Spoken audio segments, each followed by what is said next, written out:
Welcome to Unaccountable, the world's okayest game show for accounting, product news, updates, education, whatever. I am your budgeting Buccaneer of a host, Tyler Otto, and I'm joined by the equity emperor that is Jeremy Van Groll. Good day, sir. Good day to you. I feel regal now after that intro. That's fantastic. Now, listener, I know you would be expecting a nice full-length episode today, but unfortunately, fortunately for you, we've got some exciting stuff to release on this week's episode. But due to an agreement, we have to wait until next week to release that on the 6th. Or I may cheat and post it on the 5th, just because I like to be a little bit of the rebel, like 10 p.m. that night. Who knows? But we didn't want to leave you hanging, so we wanted to get this little teaser episode because there's a few updates that we think are noteworthy that shouldn't wait until next week to be talked about. Yeah, and let's be honest here. This is not the first time that we're going to disappoint people on length. But you are going to want to come into that next episode because I think it was a really good one. Like, I'm really looking forward to listening to it myself. Well done. That's all I can say. Well done. You know what's funny is my mom has told me several times that you're her favorite part of this podcast. I mean, I can't say she's my favorite mom because my mom listens too, and I'll get ostracized and written out of the will, but I appreciate that. Well, Jeremy, there is one key update I would love to bring up this week. First and foremost, the IRS launched a preview of what new program or initiative this year. Oh, God, I have no idea about this one. The Tax the Rich, actually a little more initiative. I don't know. Unfortunately, no, but they did launch a preview of their direct file free program, trying to make it easier for your average American to be able to file their taxes for free. I think it's great that they're actually trying to do something with all this money they got to make it easier on the little guy, because to be honest, us tax preparers, we're just disappearing and none of us want to take on the easy clients anyway, because they usually turn out to be a little bit more work. So giving those easy filers a free option, it's a great idea. Yeah, that is pretty cool. And I wonder if the companies like Intuit are going to be a little nervous on this one. I think we have more to talk about that on the full episode that you'll get pretty soon here. But yeah, that's cool. Just do it. Again, hopefully they make it easy enough that you can do it correctly. And I agree, at least they're using that money in a good way. I had to call them 3 times this week, and 2 of the 3 just said our queue is full and got hung up on. And then the other one, it was like, we can call you back in an hour. And they called me back, and I still had to wait a half an hour on hold. So people or tools, improvements would be fantastic. I wholeheartedly agree.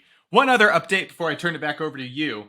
But did you see who just announced that their checking product is now giving 5% cash back? No. I think we've talked about Relay already, but we had that they had some good returns on things. But no, who are we talking about? I'm sorry. It's actually QuickBooks. Their QuickBooks Cash, which I know I have in past episodes complained about their forecasting tool, which they're killing, and it came out at the same time as QuickBooks Cash. And even QuickBooks Cash, I don't love their checking account for day-to-day operate. But if you use their service and you take the money out of the regular checking that you can use and put it in what they call envelopes, they're now giving you 5% back, which is killer compared to most other business bank accounts right now. I know you can find near that with like Amex Personal Savings, Charles Schwab's doing great stuff, but for a lot of our smaller clients, they can't get access to those for a business level. And getting 5% for your excess funds that maybe you're, saving for a rainy day or for income taxes, that's huge. And Tyler has shiny bank account syndrome here, and I can already feel for his accountant, who I don't think we've talked about live, is your lovely wife, that you're going to open up this account and start putting money in there too. I feel like the asset page of your books is like a page and a half of just random Tyler shiny bank accounts. It's fantastic. There might be like 18 accounts on our balance sheet right now and several more that were closed out because Karen told me, like, you got to simplify. You got to get some stuff out of these. Listeners, if you are so inclined, why don't you put a quote of what you would quote Tyler doing Tyler's books for page when he says, I have 18 checking accounts and I love profit first. And oh man. So there's a lot of transfers. Yeah. I don't know what you're paying your bookkeeper / accountant, but she is not making enough. Well, that's all I had. What did you got, Jeremy?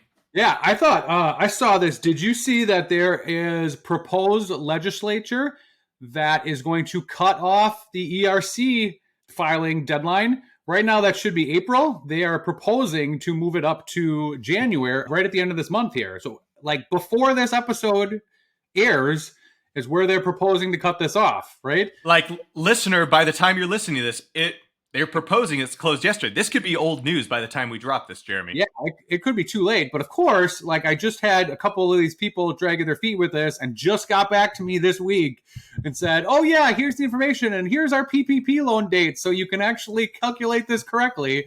And now I'm like, crap, I got to do it this weekend or there's no way it's going to happen, right? And again, work with nonprofits. I want them to get the money, but still kind of a pain in the butt. But I get it. Like, we talked about how shady this is and a lot of organizations doing it and the options you have if you think it might be suspect on getting your money back. But yep, that cutoff may have happened already.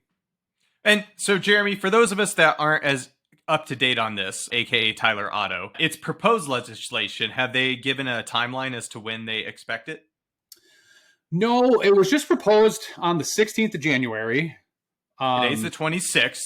Today's the 26th, so very recent, right? And so in the Tax Relief for American Families and Workers Act of 2024, which you got to put as many cool buzzwords in there if you are the one bill that people will want it and be like, oh, we're the one that started that.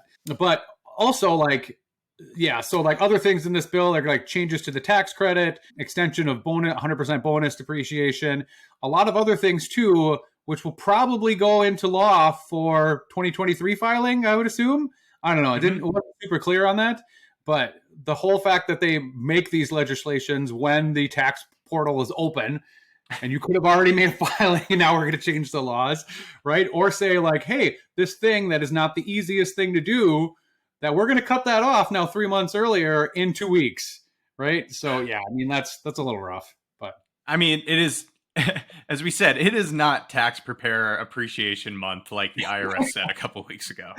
That's right. It is not for sure. Yeah, and one other tax-related thing that I saw here is that IRS did also revise a question that it had around cryptocurrency. What is your comfortability or knowledge around cryptocurrency, Tyler? Is that one of the shiny things that ever caught your eye? You know what? It's not. And I know I have friends that I've argued with this, friends that you and I have been on several bookkeeper owner firm retreats, if you will. I disagree. I will not put my money in crypto. I think crypto is the future of a lot of currencies as far as the transition of money.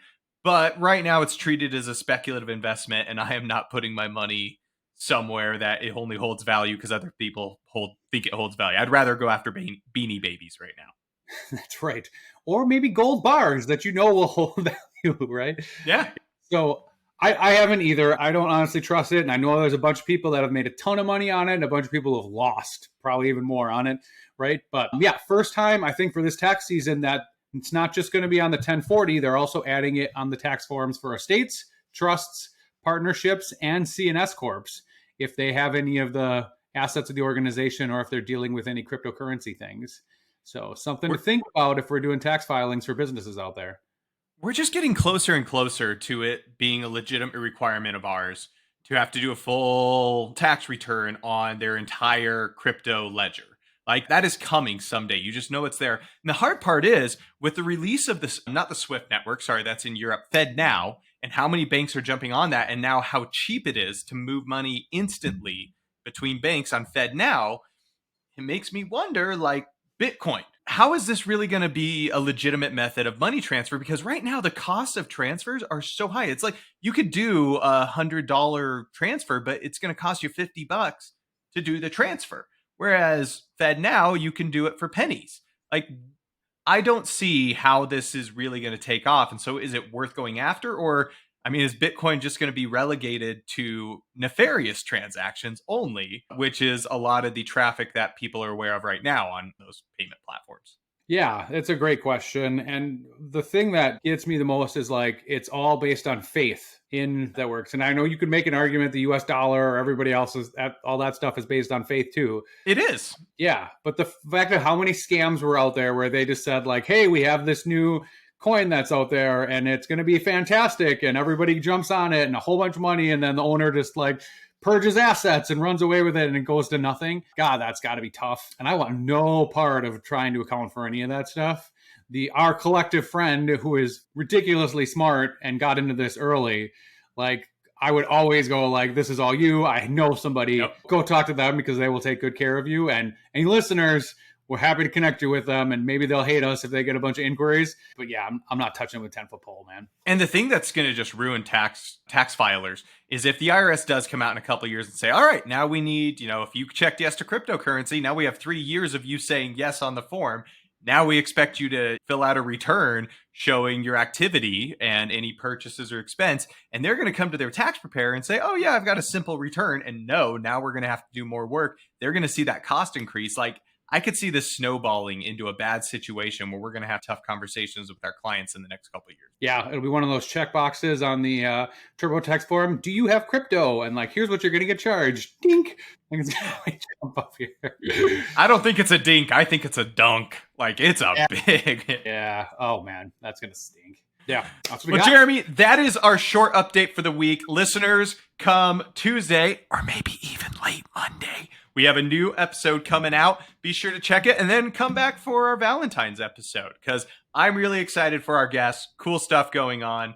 And yeah, more to come. Join the Facebook group if you haven't already. Be sure to subscribe. And hey, these sponsors that we're getting, be sure if you haven't checked out, like Relay or anything else, use our links because, we want to at least break even on this show. Someday, Tyler, someday.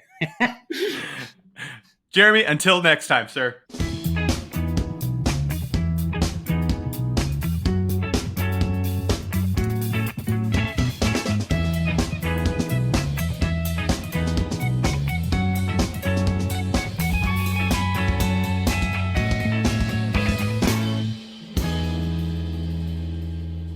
We're going to have to take even more of a hit on this show because I'm going to have to take dancing lessons or something.